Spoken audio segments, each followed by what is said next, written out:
coming into the season, we felt that our expectations were high. We had some lettermen returning back on offense and defense, and so our expectations was, as they are always at Rochester, and that is to get to the playoffs, win a WPL championship, and then win a state championship, and that's like that year in and year out. And coming in with this 2001 group, we felt that expectations were going to be high around the community, and we felt that we were going to have to play our best football this year because the second time around is always the toughest. But our kids did a tremendous job of rising to the challenge, facing the adversities, and going on to win a second state championship. Well, we prepared ourselves by everybody started lifting like during the summertime, and we took it a little bit more serious, like coming in conditioning and stuff. And a lot of the juniors and seniors were working hard when we came to conditioning, and we did a lot of running. We were in shape and stuff, and we knew a lot of teams were we knew teams were going to be coming at us. So we had a bullseye on us, and we were ready for it. Yeah, we knew we had to prepare twice as hard this coming season because everybody's going to be shooting for us because we're the defending state champions. So we had to prepare harder and so we could defend our title.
felt on offense that, you know, coming into the season, that was going to be our strength. You know, we had our returning backs back from the year before, and we had a quarterback back, so our skilled kids were back, and we had some linemen. Three of our linemen were back, so we had some people to build around on offense. And we felt that our kids had got the mentality on offense that they get 4 yards a shot, and that's how they take, and that's how they think. And when you get kids thinking that way, that they're not going to be stopped up front, and you're going to have a good offense. And it all starts with your offensive line. Our line worked very hard. We have a small line, but their heart is bigger than everybody thinks. They think they're going to overpower us, and our line works very hard to get in the weight room. They work out, practice, they're working hard, just as hard as everybody else. They're running as hard as everybody else. They're doing very well. Our line just played to their best ability this year. They just did the very best job they could with the size we had and everything else. They just did a very good job. The offensive line did a great job this year. They gave me a lot of time to throw, and they really did a good job blocking. And the backs did a great job blocking for each other too. The offense was, we got it together after a while. We started off a little shaky, but then we kicked it in gear, and everybody started working together. Everybody was blocking for each other. The line was blocking for the backs started blocking for each other. We started making big plays. Everything was all in rhythm. It was all in motion.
And this time on the draw, it's Moy. Moy's got the body room. He's up to 40, 35. He's tripped up on the shoestring tackle.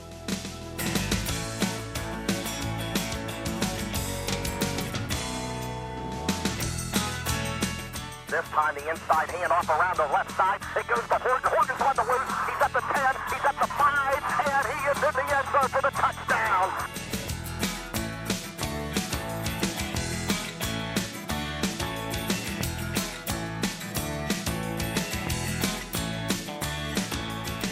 And this time it is Jabbar Bradley. Bradley still on the loose. Bradley on the move. He's at the 45, 50, 45. He is going to be gone for a touchdown unless they can track him down. Jabbar Bradley, you are gone.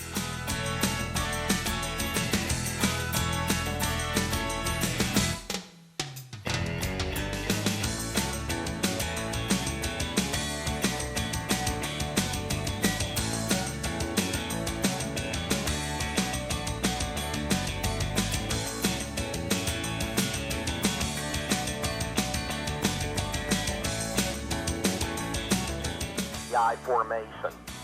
Now back to throw is Moore. Moore over the middle. Has a receiver, and that will be Buford at the 50, trying to break a tackle. He's at the 43-yard line. Rolling out is Moore. Moore has real estate in front of him. Adam Moore down to the 10-yard line. What a move by Adam Moore.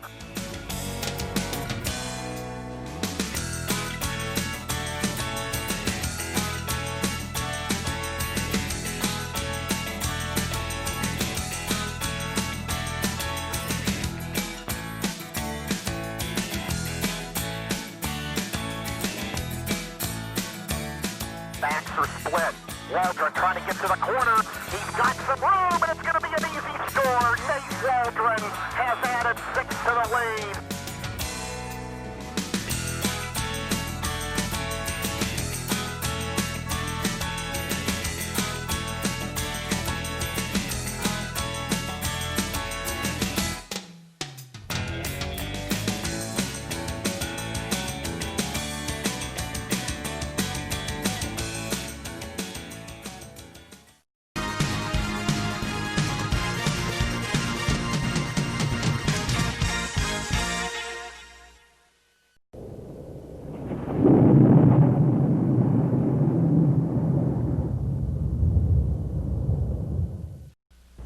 Really, all right, towards the end of the season, it was our defense had to hold us a lot. They had to hold us a lot. Like, you know, the offense wouldn't score. If we couldn't score, we knew we would score eventually. So the defense, it basically held everything together. We all had to get on the same page. We stopped some tough teams, Nesson, Southern Columbia. We faced some tough teams, but we always came out on top. Our defense, we've been a little bit throughout the year, and I think a couple games, our defense, we didn't play up to our potential, and we kind of got together and we had to make a name for ourselves and take it upon our defense and just take over the rest of the game, because we knew if we shut a team out and they weren't going to score, then we knew we were going to win. So, because our offense was going to put points on the board, and we had instead of making one person being on the tackle, we wanted everybody. We wanted 11 guys to the ball every time.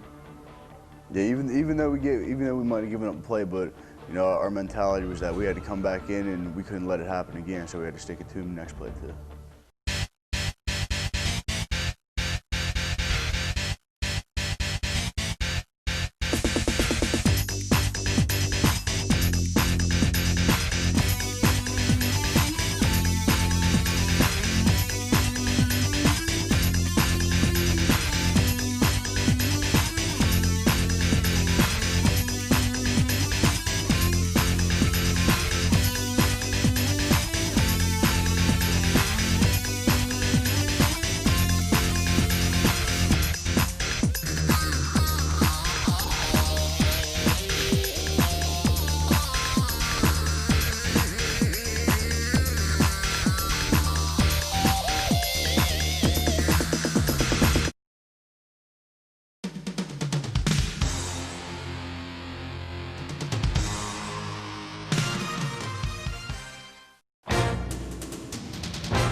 it goes to Moy. Moy's on the move, and he's going to get into the end zone for a touchdown.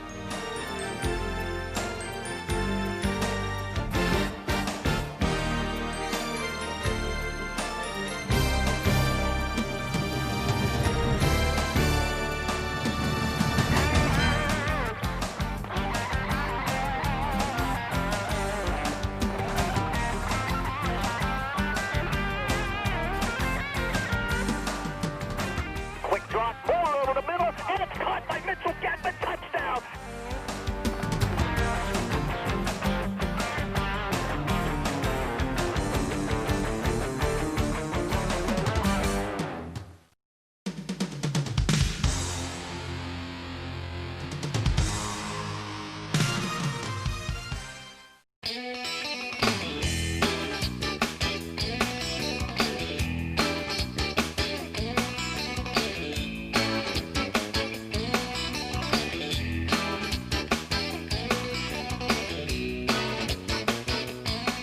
Schultz on the option left, pitches out to McDonald. McDonald's tackled in his tracks right at the line of loose football, and it's picked up by the Rams.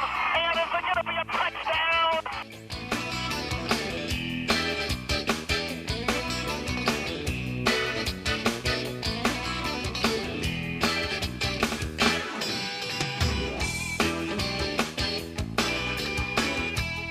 Now on the draw, pitch pass, screen caught by Bradley. He's got the first down and then some inside the 15-yard line.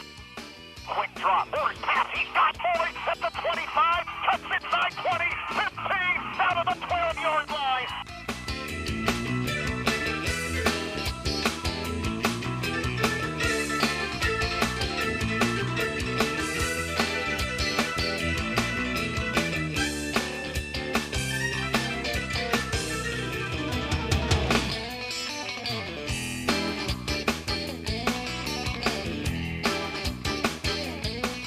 Out of the eye.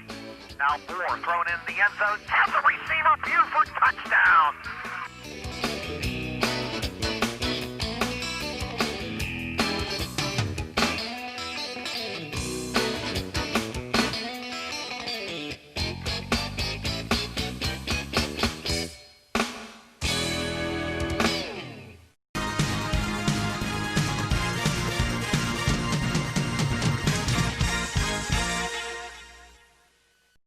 Well, one of the things we did after the season, after the Monaco loss, was we had to get this team back together, and you know, we had to get back to the fundamentals. And the thing, one of the things we did, we had a team meeting, and we addressed the team and on what they needed to do for the postseason. And one of them was that we need to be together as a football team, and that was the motto we took with us through the postseason.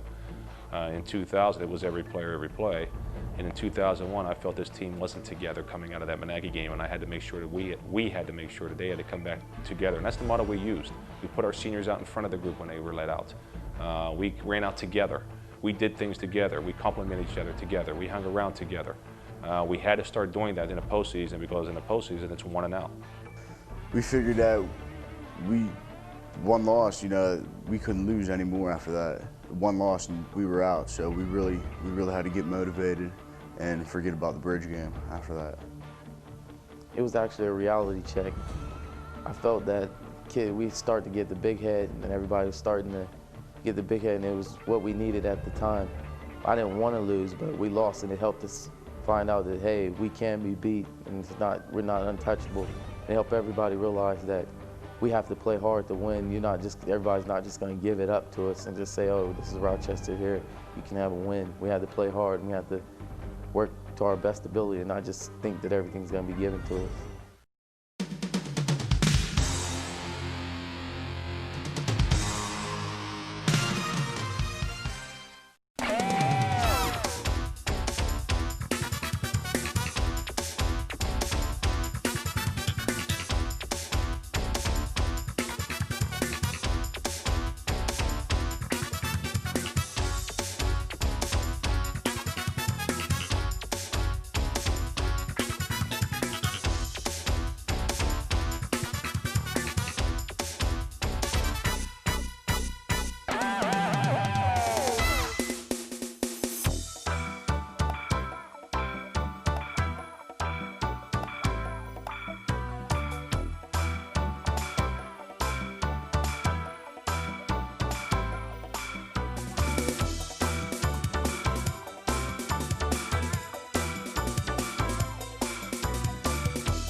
everybody had a lot of emotions. I had high emotions because we're playing in a brand new stadium. First high school team to play on the field. Brand new stadium, and the emotions were just flying. Everything's flying. College locker rooms, we're in the NFL field, and it's just like, whoa, where am I? What am I doing? Like, you just have to realize, come around and realize. And it was a great feeling. Can't explain the feeling that I had to play in the stadium, just to be there. We were real excited to play at Heinz Field after shutting down Three Rivers, going to be the first team to play on Heinz Field. And I think we came out, we played hard, and we knew they had a good team. We knew, again, it was in our defense's hands to shut down. They had a couple good receivers and a good quarterback. We knew if we shut them down, we were going to win the game. Well, first of all, it was amazing being in the stadium, but we didn't want to go out with a loss. We shut down Three Rivers Stadium. We wanted to open up Heinz Field. So we had to, everybody keep it together. We gave up an early touchdown, but we fought back and we overcame adversity.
This time on the option, it's Moore. Moore looking in the end zone. Has a receiver touchdown. We're tied at 6, and that's Tyler Paul in the end zone.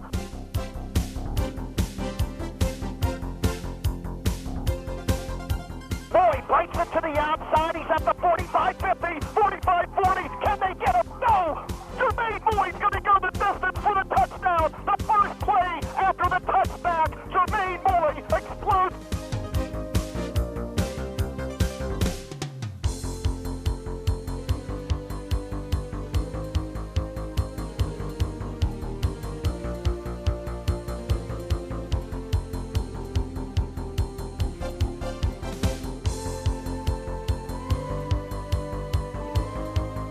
In the give, and that is Bradley cuts inside. Goodbye, touchdown, Javon, you are gone, and the Rams lead at 26-6.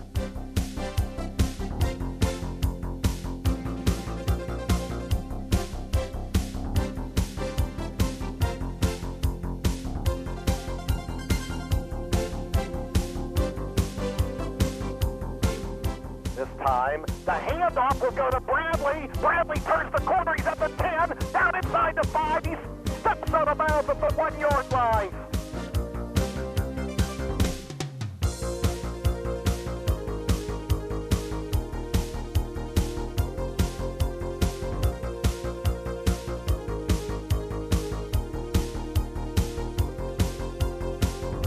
The Rams are off to Chocolate Town after spotting Bishop Carroll a 6-0 lead. Rochester heads to Hershey again. The final score, Rochester 32, Bishop Carroll 6.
Long count by Redarble.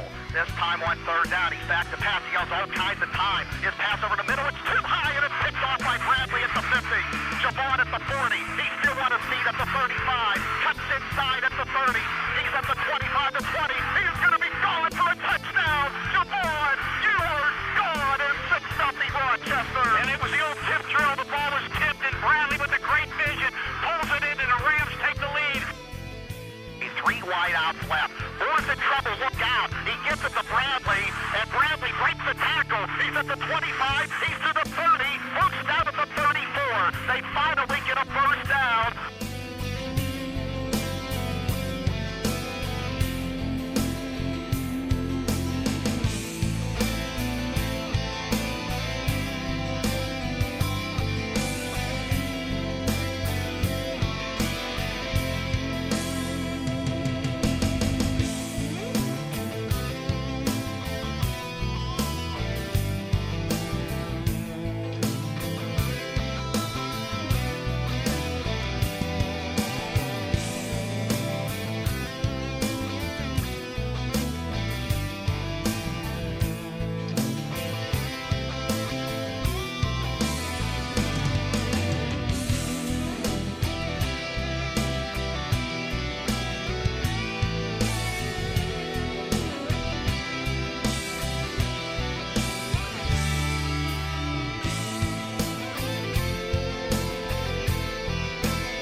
this time the pitch out goes to Boyd. Can he get there? He does. Jermaine is on the move. He's at the 40, 45, 50, 45, 40, 35, 30, 25, 20, 15, 10. He's inside the 10-yard line. Moore, the quick drop into the end zone for Buford. Got it! It's a touchdown! What a grab by Eric Buford inside the end line. And the Rams have taken a 15-0 lead.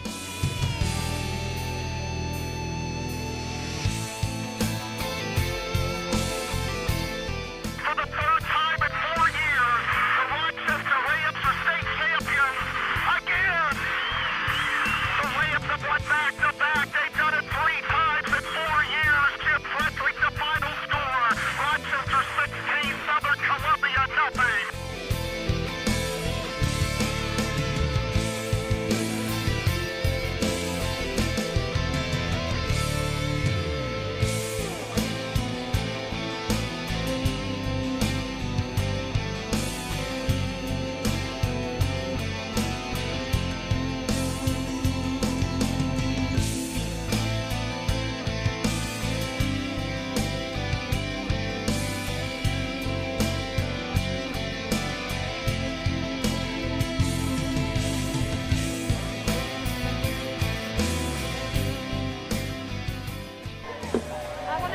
Number one, 3 state championships.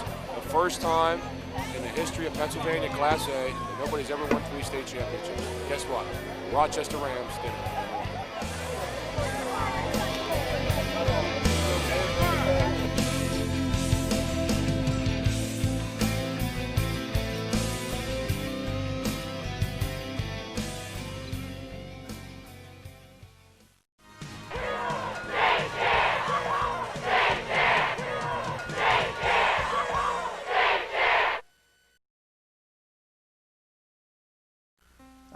We learned more than football at Rochester. We learned about discipline and working together with each other and fighting for the same goal. And it teaches you a lot more than just football.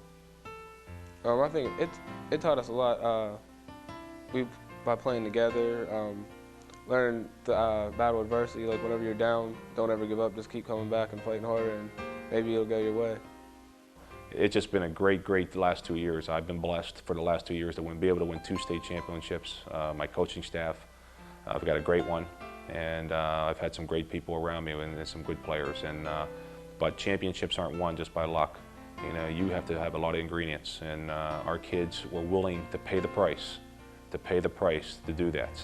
And that's what makes our football program so special at Rochester. And like I said, I don't know what else we can do at Rochester. Maybe I should retire and walk off to the sunset, but you know, these kids are just, it's nice to see kids achieve.